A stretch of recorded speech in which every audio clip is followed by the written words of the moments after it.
Good morning. Warm welcome to Prime Minister Mitsotakis.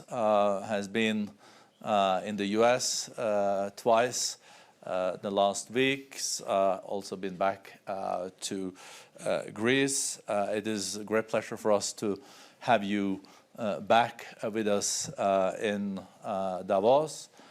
Thank you for your leadership on behalf of your country. Transforming the Greece economy has been key, and I think I know confidence now is back in the economy of your country. Not an easy task. Someone had to do this job, and also in the EU, we know that you personally and Greece is again very much listened to and seen as a critical partner in the European Union. And also your recent visits to the US show real partnership between you personally, Prime Minister, President Biden, and also your leadership now after the war in Ukraine.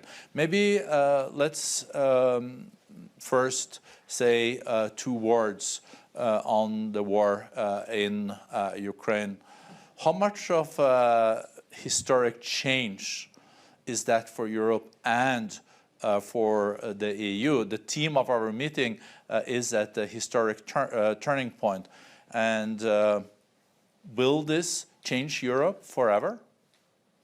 It is a historic turning point, and I think a whole period which essentially started in 1990 with the collapse of communism is clearly coming to an end.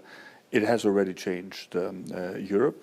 Europe has proven to be extremely united and quick in imposing unprecedented sanctions on Russia. It has rekindled the transatlantic relationship. It has given NATO a new purpose, and it is also pushing Europe to think much more strategically about this concept of strategic autonomy, which I was a big fan of before the Russian invasion into Ukraine. If you look at energy, for example, we were already the most ambitious continent in terms of reaching climate neutrality by 2050. Now we have an additional reason to do so, and that is to reduce our dependence on Russian hydrocarbons as quickly as possible. So we have to focus more on renewables. We have to diversify our sources of hydrocarbons in the short term, and Greece has a very important role to play in that discussion, given the fact that we are a key partner in the Eastern Mediterranean, and the Eastern Mediterranean in itself is an area of strategic interest, both for Europe but also for the United States.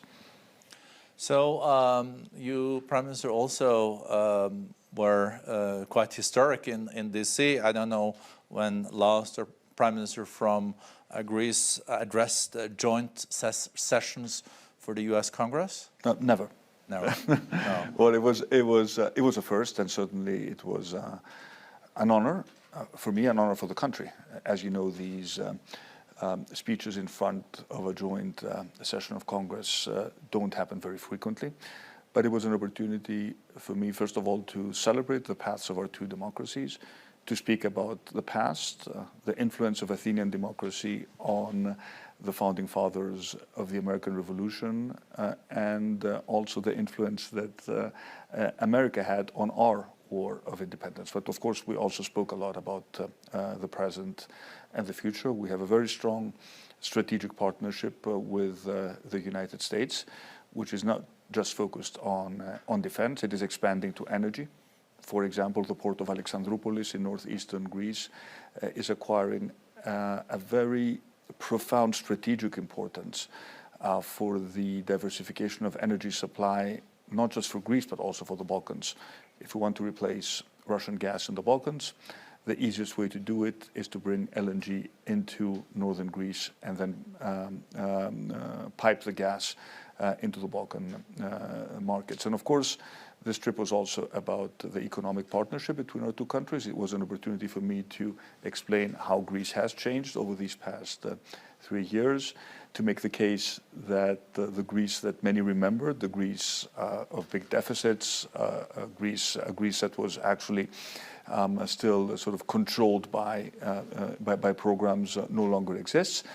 And it was funny because when I went to Washington to meet President Trump in January 2020, we were still discussing as to when and how I should visit the IMF. Now there was no discussion about me visiting the IMF. It was unnecessary because Greece has repaid its loans to the IMF 2 years ahead of schedule. So maybe this is the best indication of how the country has actually changed over the past 3 years. But how could this economic miracle happen so fast? I think it was said that it would take decades before the Greek economy could really rebound. What measures was taken, and why did it happen, accelerate so fast? This is like nothing succeeds. First of all, success. it was a drastic change in policy. We always made the argument that the previous government had overtaxed the real economy, and the more you tax the real economy, the more you drive down growth. Our job was to put Greece on a high growth trajectory and do it primarily through investment, domestic and foreign investment, and we have succeeded in that on that front. I was looking at the recent OECD numbers, which show that Greece has the largest reduction in terms of the tax wedge in the OECD countries over the past years. But we were doing this without endangering our fiscal sustainability path. Because the economy is growing much faster than we had anticipated, this is also providing the state budget with more revenues. At the same time, we completely transformed the regulatory environment in Greece, and we digitized the state. So we reduced bureaucracy. Greeks are very happy that they can now interact with the Greek state through their mobile phone or through their computer, rather than standing in queues and being quote-unquote harassed by Greek bureaucracy. S&P has upgraded the Greek economy a month ago. After the Ukrainian invasion, we will be done with enhanced supervision in August, a very important milestone. The decision has been taken, and we hope that Greece will reach investment status, investment grade, at some point in 2023, and that will be the final nut that we need to crack. But no one is concerned about Greece now. If you compare Greece 10 years ago in 2012 to Greece in 2022, we are a confident country, a resilient country. We fought populism. We defeated the populist rhetoric because we proved that we can do the job much better. And as we will be entering, we'll have elections in 2023. This is the case we'll be making to the Greek people.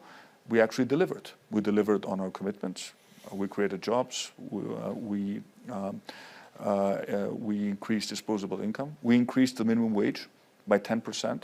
We still recognize that wages are low in Greece, so we want to make sure that the growth we drive is a growth that reduces income inequality. I'm very preoccupied with this issue. We cannot go on and tell our young people that they will live a worse life than their parents. And if we don't offer the young people the opportunity to participate in this growth, we will end up repeating the mistakes of the past. So you were able to reduce the taxes that was hurting growth and investments the most, created growth, and then you could still secure a redistribution of wealth and also wealth trickling down. Talking about tax reductions, one of the challenges in the past, at least, was also that the taxes were there, but they were not being paid. Is it more understanding now with a more competitive tax system that at least you have to pay the taxes? 2 points on this. This is interesting because when we offered companies a lot of support during COVID. And we did so, I think, in the proper way, because our main priority was to make sure that we protected jobs, and we succeeded in doing that. Unemployment was at 17% when we came into power. It's going to be under 12% very soon. But the way we did it is we looked at the reported income of companies. So companies that were tax evading were not getting help from the government. And when they complained, I told them, well, tough luck.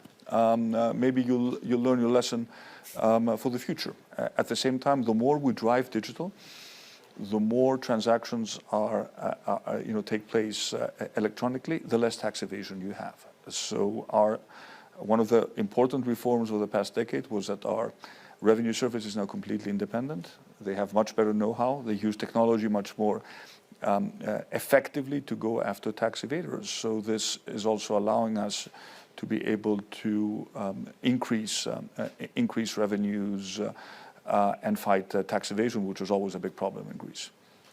And coming back to your to the more regional politics and global politics, you went to Washington D.C. and also met with President Biden. But I just read in the news that your neighbor, President Erdogan, doesn't want to pick up the phone when you call him. Well, I remember after March 2020, when Turkey tried to weaponize migration and send tens of thousands of desperate people across the Greek border, and we said no, and we defended the border of Greece, and we brought the leadership of the European Union to the Greek-Turkish border. President Erdogan was saying the same things. He doesn't want to talk to me. So maybe he'll change his mind, but again, but at the end of the day, on a more serious note, we're neighbors. We always need to talk, and we always want to keep channels of communication open. We're never going to be the ones who will not talk to our neighbors. On the other hand, if President Erdogan thinks that I will not defend the sovereignty and the sovereign rights of Greece, and I will not make the case to the international audience that Turkey is behaving as a revisionist power, then he's wrong. Because what we've seen, unfortunately, over the past 2 months is I went to Istanbul and had a meeting with President Erdogan, and it was, I thought it was a good meeting, but then a month later we saw an unprecedented number of overflights over our Greek islands, and this behavior is completely unacceptable, and I will raise that issue whenever I can until Turkey changes its behavior. No, it had real consequences for the Russians. Then they flew over Turkey, didn't it? Well, we've been dealing with overflights for many years now. Many of our colleagues in Sweden and Finland realize that how problematic this type of behavior is. And speaking of Finland and Sweden, I want to be absolutely clear: we've supported from the very beginning unequivocally their membership into NATO, and I think it is a mistake if Turkey continues to use these negotiations to extract benefits for its own national interest. This is a time when we all need to be united.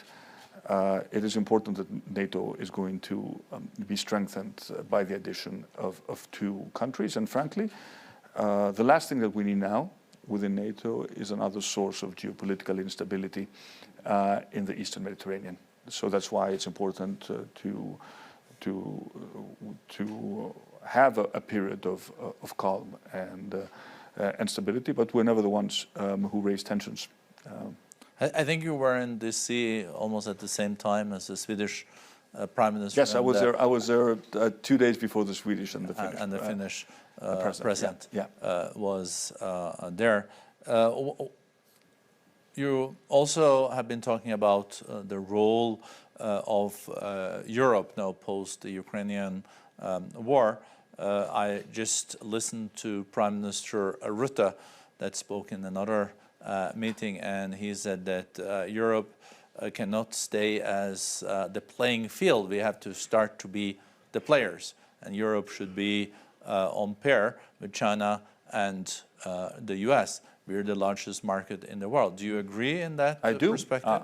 I do, but then we need to think smartly about what does that mean. On defense, we need to do more. We have been, as I told you, proponents of the concept of European strategic autonomy before the Ukrainian crisis. We need to spend more, but we also need to spend more smartly. We need to look at our defense systems and have more interoperability. The defense industry in Europe is, frankly, too fragmented now. And there will be times when it is necessary for Europe to act on its own without possibly the participation of NATO. NATO will always be the bedrock of transatlantic stability, and it is the most successful alliance in the world. And if we strengthen our strategic autonomy, we're strengthening NATO. The more we invest in our defense capabilities, the more resources we put at NATO's disposal. But we also need to look at what we've done in terms of the strategic compass, which is an important document, and be aware that we will have interests of our own as a European Union. And then, of course, energy, I think, is going to be the critical battleground in the short term, in the medium term, in the long term. We can be leaders in terms of the energy transition. We can be leaders. We should be leaders in renewables. We should be leaders in the new technologies around climate change. In the short term, we need to diversify away from Russian gas, but we also need to be aware of the fact that currently we are getting squeezed. We're paying to Russia prices of gas which are exorbitant, and they do not reflect the fundamentals of the gas market. And that is why I've been a proponent of the idea of some sort of wholesale price cap for the gas market in Europe. And I will bring back this suggestion at the level of the European Council. We need to do it, of course, by working also with the Americans, because they're big providers of LNG, and there are smart ideas on how we can actually do this. But I don't want to put ourselves in a situation where we spend more and more subsidizing our electricity and our gas bills domestically, and the European Union does not support us in this effort. It's important to invest in the future, and that is why the Repower EU initiative is, I think, a great addition to the next generation EU as a financial tool that will help us invest in the green transition. But we also need to look at what we're going to do tomorrow, next month, the next 3 months. What are we going to do in the winter in terms of being able to support our people? We've come up with what I think is a very strong domestic package to support households and businesses when it comes to electricity prices. But frankly, Europe should do more on that front. But it will end in Europe having to close down several industry plants, aluminium, fertilizers, etc., if there is not electricity there, I guess. Well, I mean, of course, we need to prepare for the worst case scenario. But these are going to be pretty, what you describe, are pretty, dramatic developments, because we use gas for 3 reasons. We gas for manufacturing, we use gas for heating. That's going to be very important in the winter. And we use gas for electricity production. In Greece, we use more gas in the summer than we do in the winter, simply because we have more air conditioning requirements. But thinking also then about the huge business opportunities that are related also to the green transition. I think those so-called freedom fuels, being the new renewables, there is still huge potential there, but as you said, Prime Minister, we also have to prepare for short-term and medium-term. It's not built overnight. But you're right to point out that renewables are right now the cheapest form of energy we can produce. Maybe for the first time in Greece in April at some point we reached a point. It was a sunny day with lots of wind and with energy consumption not being that high, where we produced our entire electricity supply from wind and solar. And this is the future. So we will add renewable capacity, but we need to accelerate the permitting process. It cannot take us 5 years to set up, a wind farm or a solar plant, and that is why the European initiatives in terms of streamlining permitting, the idea of having go-to areas where you can actually go and build renewable capacity at a much faster pace are so important. But that's not going to do the trick on its own. You need storage, and storage technologies. We need to really invest in storage technologies. We can look at pump storage, which countries such as Greece, which have the geography to support it, we are placing significant funds from the RRF to build the first pump storage capacities. Of course, batteries, and then grids. Our grids right now are not able to support the influx of renewables. And interconnectivity. We want to build an electricity cable that will connect Greece and Egypt. It's going to be a 3 gigawatt cable. That's very important because we can bring in the European market very cheap solar electricity that's going to be produced in Egypt. So if you want to have a properly functioning European market. We need to do all of those, and we need to focus on energy savings, because little changes in our habits, if all of European consumers do them, they really add up to a lot. And sometimes there is skepticism when we talk about energy saving. We tell people maybe you raise the temperature in your air conditioning by 1 or 2 degrees. It does actually make a big difference. They will end up paying lower bills. For example, we're launching a program now where we're subsidizing the replacement of old air conditioning units for houses and businesses. The new electricity units are 50%, 60% more efficient when it comes to their electricity consumption. So I really would like us to place more emphasis on making sure we spend less energy than we currently consume at the European level. Well, thank you so much for this. I heard you also last night speak about energy, and I think it's very comforting to know that we have leaders in Europe that does know the field in depth, because it's complicated. None of us knew a lot about energy before we came into office, but this is complicated. The energy market, every country has different priorities, but I will really sort of urge our colleagues to look at the big picture right now. We did it with COVID. We did it with Next Generation EU. So we did it with vaccines. We're doing it with Repower EU. But let's look also at the short-term problem, which we have, because we may have a difficult winter ahead of us. We'll move to some other topics, but just reflecting on the energy situation that Europe is in now. 40% of the natural gas come from Russia. In hindsight, how much of a cardinal mistake was it to put that many eggs in the Kremlin basket when we saw Georgia, we saw Crimea, we've seen all this, and we took a high risk. Secretary General of NATO, Jens Stoltenberg, said yesterday we had made a priority of the economy and we should have put freedom and independence first. Yes, that's true. And in retrospect, it was a mistake. But one should not also forget that for many European countries, especially big manufacturing countries, having access to very cheap Russian gas made a difference in their competitiveness. And what we also know now is that not all of us were paying the same price for the same gas.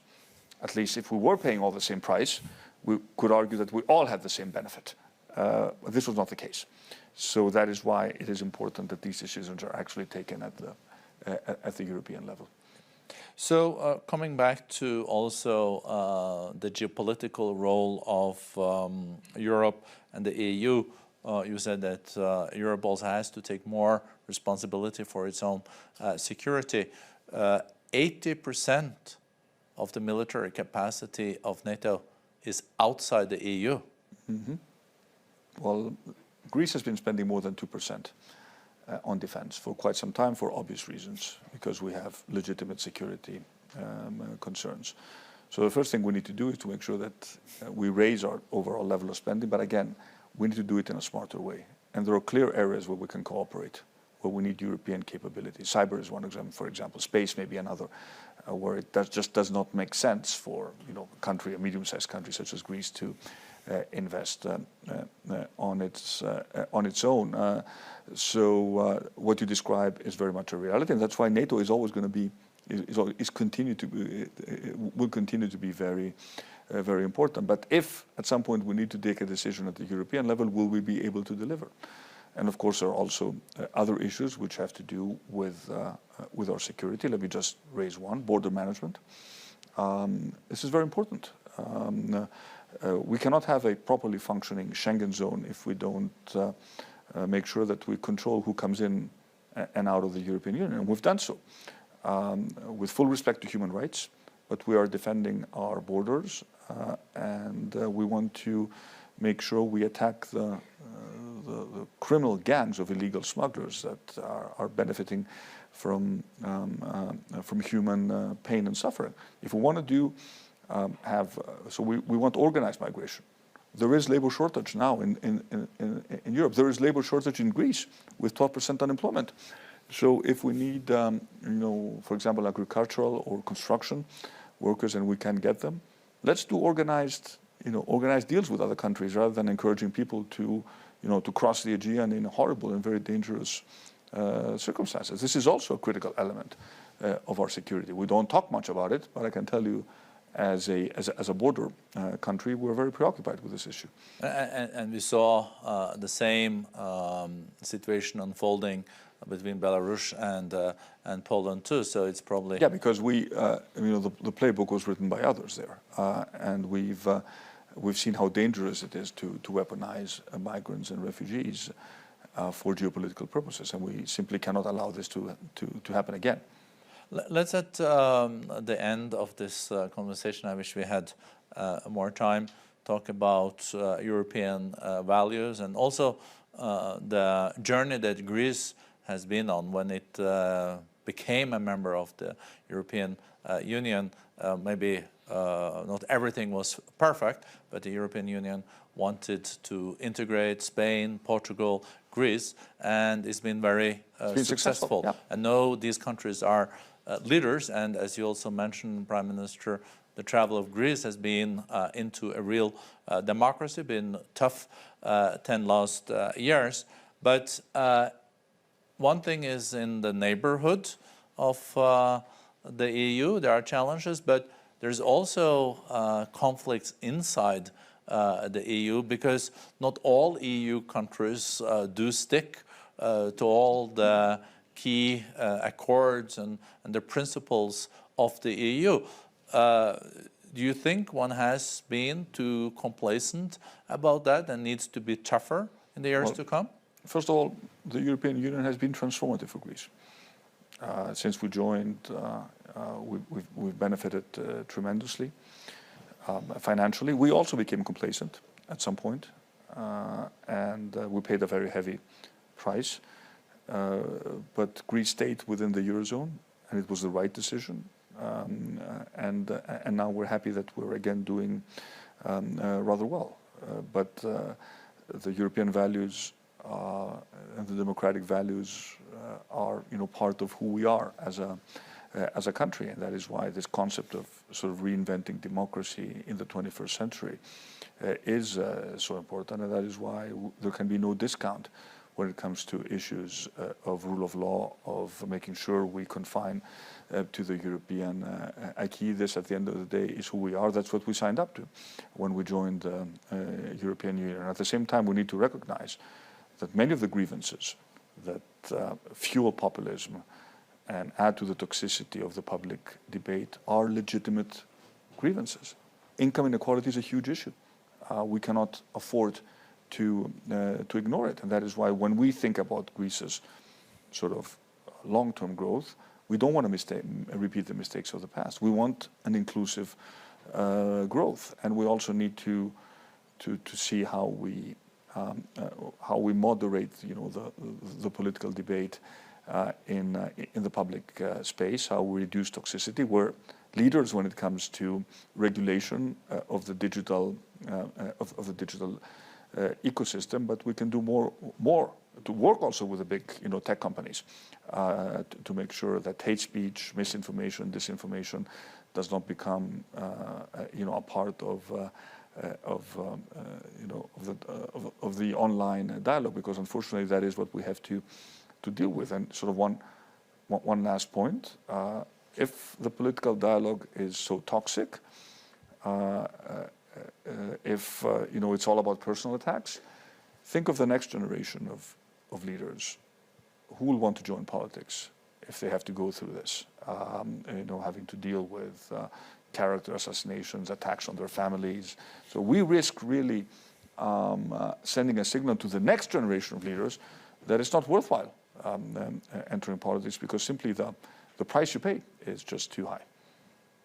Well, thank you so much, Prime Minister. No discounts when it comes to basic values. And also, thank you again for your leadership, a rebounding of the Greek economy, but that also has meant a rebounding of Greece, both in the European Union, in Europe, but also after your historical speech for both of the chambers of the. Well, it's good to be back in. Good to be physically back in Davos. Yeah, thank you. We're happy being back in January. Happy to see you, and thank you for this great conversation. Thank you, Prime Minister. Thanks again very much. Thank you.